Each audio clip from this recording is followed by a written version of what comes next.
Regents Park and Regents Street are located in London, England. Prince Regent commissioned architect John Nash in 1811 to redesign Marylebone Park for his palace, along with terraces and villas. In addition, Nash was to also design Regents Street, which will connect the prince's residence to the palace. The plan for the park was executed in 1818, while the street was later in 1825. Because the palace was never built, the hierarchy of the park and the streets altered. Now the goal of the street was to become a commercial and social hub for London. Since then, the Crown Estate have managed Regent's Park and Street, and developments have been made to Nash's design to accommodate the modern lifestyle. Regent Street was the first urban planning of its size in London.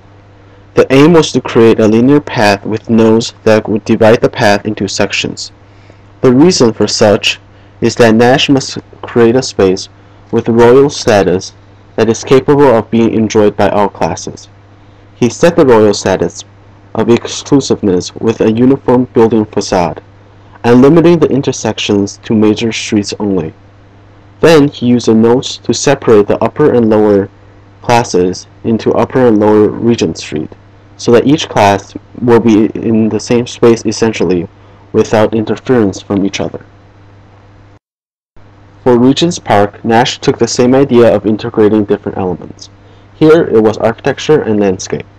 The park's villas and terraces were set up as a close weaving of architecture and its surroundings, where villas would appear from a set of foreground as viewers walked through the space, and hide into another set as they continued. Overall, both Regent's Park and Regent's Street are great examples of how urban planning could set the boundaries for architecture. In both cases, the general image that urban planning took on created a coherent space for people to gather and enjoy.